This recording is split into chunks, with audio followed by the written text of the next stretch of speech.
Com o desembargador Rogério de Oliveira, João Batista Damasceno e Antônio Carlos Esteves, que estamos hoje na mesa entrevistando o deputado federal do PSOL, Chico Alencar. Então, poeta. Ouvinte, veja bem, a angústia daqueles que são obrigados a exercer a representação. Nós temos o nosso povo formado etnicamente por brancos, índios e negros. Muito bem. Durante 80% não brancos no Brasil. Perfeitamente. Mas veja bem, e isso é muito importante, porque durante muito tempo a política foi a da miscigenação, que era tudo muito bonito, mas eu era aluno de escola pública, né? E a professora dizia com condescendência e um certo orgulho: não, daqui a pouco nós não teremos mais nenhum preto. Ela dizia isso, e era uma pessoa muito bem. Agora eu ouvia assim: não, daqui a pouco nós não vamos ter nenhum preto, isso vai passar, porque nós trouxemos os italianos, até Tomarina, meu amor, não é com você. É porque eu tive bom, deixa para lá. O fato é que a miscigenação foi a política, era a política de governo, talvez de Estado. O fato é que a miscigenação era induzida durante... Primeiro foi objeto natural, né? Que os portugueses, embora não fossem deficientes visuais, eles se ligavam pelo aroma, né, feminino. Pois bem, o fato, deputado, é que nós construímos uma população diversificada e que agora se tenta dicotomizar negros e brancos, os negros para cá, os negros. E o que faz com as gerações miscigenadas que vão ficar no meio do caminho sem saber, ou vamos adotar a política norte-americana, que também é miscigenada? Aí é que está. Uma gota de sangue negro é porque você é negro. E lá não adianta olho azul ou verde, porque se você não vier de 4 gerações dos caucasianos, você é negro. Muito bem. Diante disso, tudo muito bom, isso é técnica de demografia, mas o fato é que o povo é esse. E, no mais das vezes, é o menos favorecido. No mais das vezes, não tem condição de entender o que nós estamos falando aqui. Daí a nossa importância para poder traduzir isso. Como é essa angústia de legislar para um país que não conhece a si mesmo? E legislar numa casa, que é a Câmara dos Deputados, que faz as leis do Brasil, na qual as maiorias sociais não se formam como maioria política. Embora o voto seja universal, mas o sistema político, fundado no poder econômico, a economia coloniza a política, as campanhas milionárias. E aí está uma boa decisão do Supremo Tribunal Federal. Vamos ver como é que ela é praticada agora nas eleições municipais de outubro. Proibiu o financiamento de empresas. Cada vez mais as campanhas estão se tornando milionárias e se naturalizava o fato. Não, para ser deputado no federal pelo Rio de Janeiro, você precisa ter pelo menos 4 milhões de reais de campanha. Eu nunca tive nem a 10ª parte disso e deu para eleger. Mas é um caso raro, voto de opinião. Isso acabou. Então é máquina, é marketing, é espetáculo, é a imagem, e você compra voto, concretamente, embora a lei proíba também. Então, é difícil, inclusive, o entendimento do que é o povo brasileiro lá dentro da Câmara, porque tem essa nossa cultura elitista e apaziguadora, entre aspas, de conflitos. Eu aprendia também na minha escola primária que o Brasil, essa expressão é conhecida, é um cadinho de raças. Eu achava bonito cadinho, depois eu aprendi que cadinho era aquele recipiente onde você fazia as misturas químicas. Mas acho importante a gente buscar a nossa identidade negra, que está em todos nós, mesmo o mais lourinho, louríssimo de Santa Catarina, a nossa identidade nativa indígena e a nossa identidade europeia. Os europeus entraram aqui, salvo exceções que confirmam a regra, como colonizadores, como dominadores. mais do que a etnia, a cor da pele. Eu agora, no censo demográfico, eu sempre coloco, eu sou pardo. E por quê? Porque, olha, branco eu não sou. Se coloca, pena que a transmissão do rádio... Branco é esse árabe aqui. Tem. Eu esqueci da internet. Esse árabe aqui, né? Pois é, mas aí, olha, eu sou pardo, rigorosamente. Aí bota um envelope de papel pardo. Porque a cor da pele é nada. É uma definição epidérmica, superficial. Nós somos a nossa história. Nós somos a nossa ancestralidade. Isso é bonito descobrir. E o Brasil começou conflitado. Quando falam de violência do Rio de Janeiro, o pessoal esquece. Lá atrás, 1565, o pau quebrou aqui violentamente. Portugueses, franceses e o índio também, como bucha de canhão. Houve muitas guerras de independência, muitas mortes. A luta pela terra na República, na República também. Meu irmão, meu ouvinte, você, em 90% que está nos ouvindo, né, daqueles que nos ouvem, né, você foi um turista compulsório, porque você viajou no navio negreiro. Ô Chico, deixa eu pegar um gancho só aqui. Só para complementar, Rogério, o problema da Câmara dos Deputados do Brasil hoje, de cada 10 deputados federais, 7 foram financiados por grandes empresas, inclusive as empreiteiras que estão aí sendo condenadas na Lava Jato. Mas tem mais representante de banqueiro do que de bancário, para dar um exemplo. Embora haja muito mais bancário na população do que banqueiro, mais de patrão do que de trabalhador. Então há uma disfunção democrática de credor do que devedor. Mas olha, eles se fazem representar, Chico, Rogério, desculpa aqui, interrompendo, eles se fazem representar não só no Legislativo, não só a influência que tem no Executivo, mas no próprio Judiciário. E tem me espantado, né, eu estudo o Judiciário, tem me espantado, como com toda clareza, né, bancos, empreiteiras, construtoras, esse acordo de ontem ingerido né, no funcionamento, na formação, na promoção, na indicação de membros para o Judiciário. Não vou falar nem do CNJ, né, que tem uma composição aí, né, híbrida e que é renovável permanentemente, a cada 2 anos. Promíscuo. Né, mas dos juízes, dos magistrados, que são vitalícios, né, como que estes interesses, né, tem feito injunções, principalmente através do quinto, para né, designações de membros na magistratura. Mas como é que se opera isso? Nós estamos vendo o dia de ontem, desculpe aqui, Damasceno, Rogério pode falar melhor do que isso, porque é da área civil e da área de consumidor que o Damasceno ocupa. No dia de ontem, o presidente do tribunal assinou um acordo que afeta diretamente os direitos do consumidor com as empreiteiras imobiliárias. Quer dizer, tirando do consumidor parte dos seus direitos e tirando dos juízes a independência para julgar cada causa. Isso foi assinado pelo presidente do tribunal, sob influência de um desembargador que tem ligação direta com essas empresas imobiliárias. Então, isso aí é um absurdo, que só no encontro com a justiça a gente consegue falar isso. Perdão. Isso é o poder moderador. O meu papel aqui, deputado, monárquico, né? É o nobre. Nós temos uma colega que, quando eu sempre atuei na área civil, ela me chamava de burguês. Você é um burguês.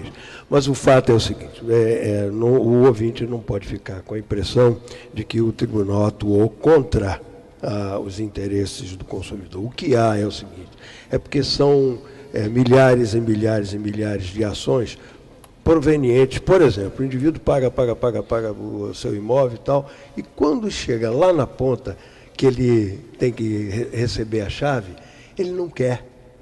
Ele diz, não, eu quero parar, porque eu não vou ter dinheiro para pagar. E, efetivamente, esse desencontro entre as consequências econômicas e o bem, ela levou à crise dos Estados Unidos.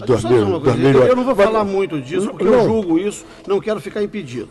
Não vou cavar meu próprio impedimento. Mas não cabe ao presidente do tribunal legislar sobre o assunto, fazer acordo com o empreiteiro, representar o consumidor e, menos ainda, estabelecer diretrizes para o juiz. Ele não é poder legislativo. Não, ele não fez isso.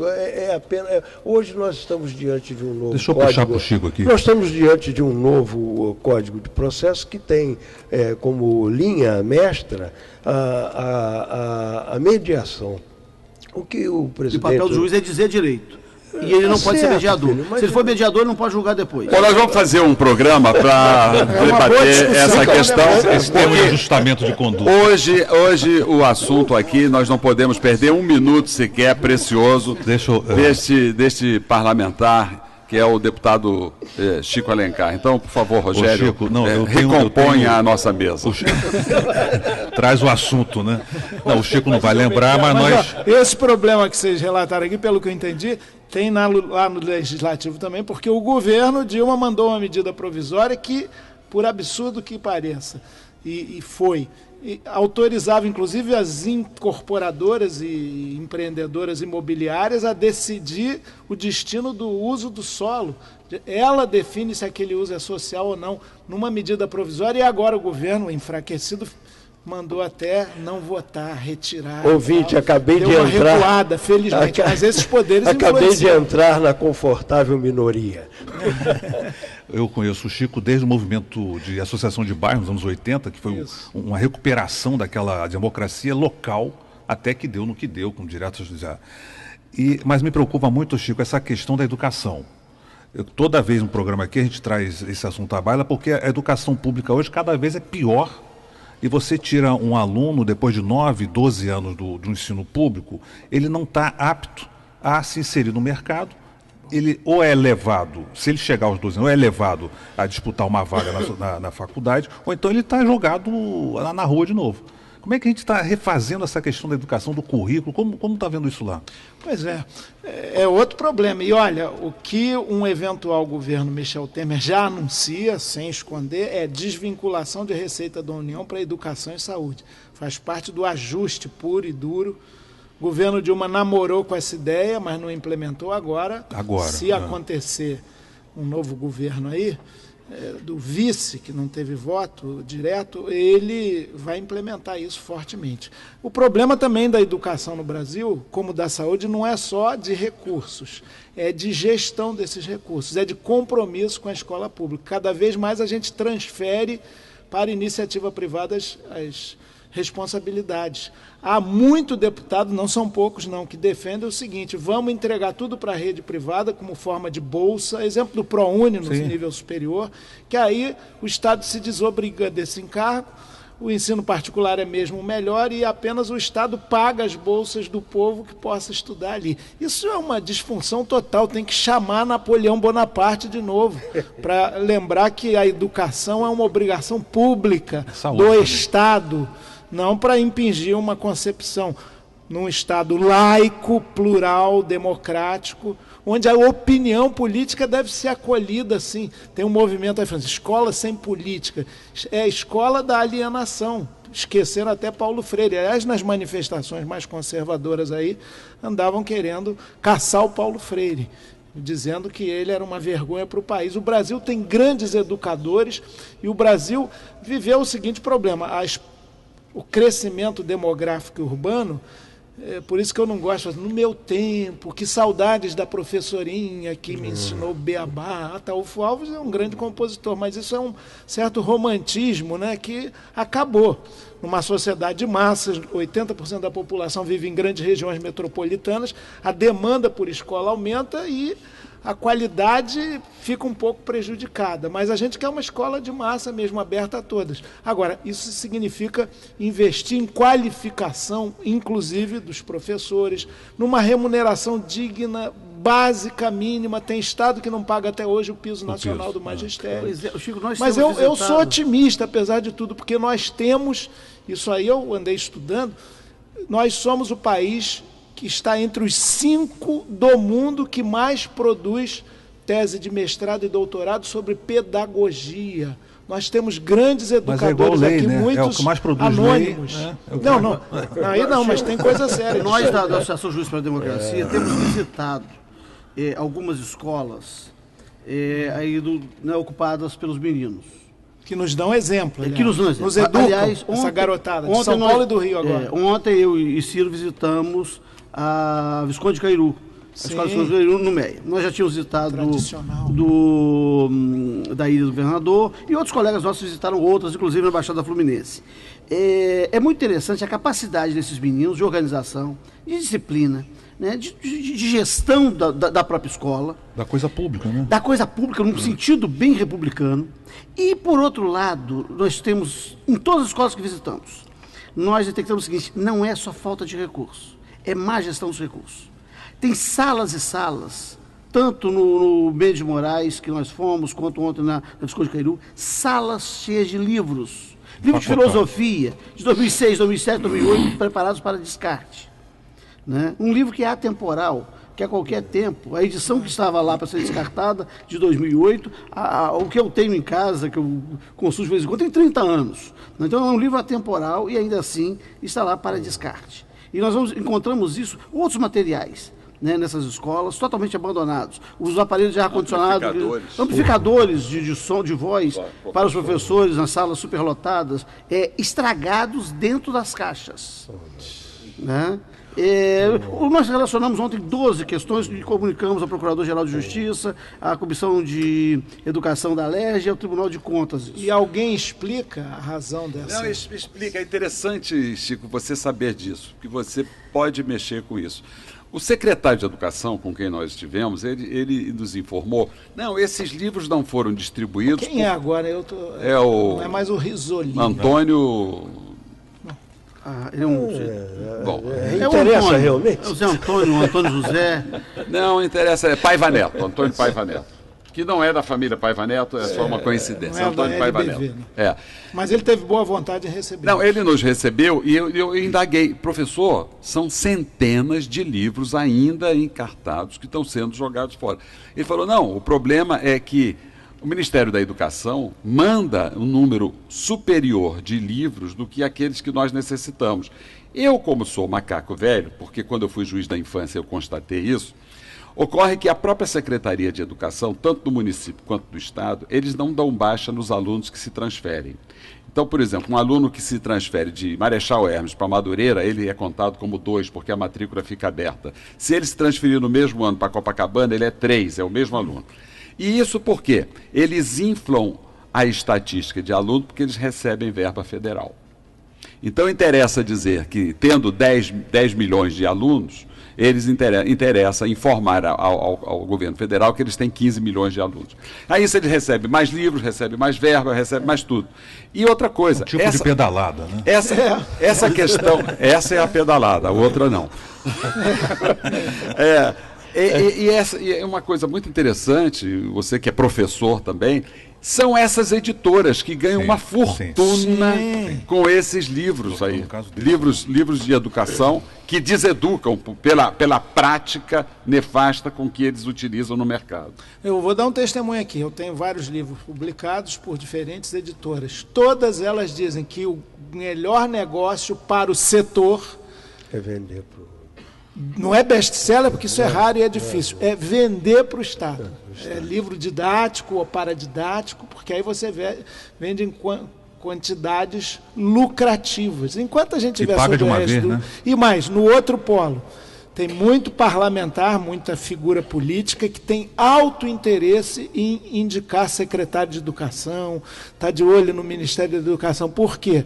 Por amor à educação, que é fundamental para a civilização política e humana do país? Não, porque o dinheiro para comprar equipamentos, material, é muito alto.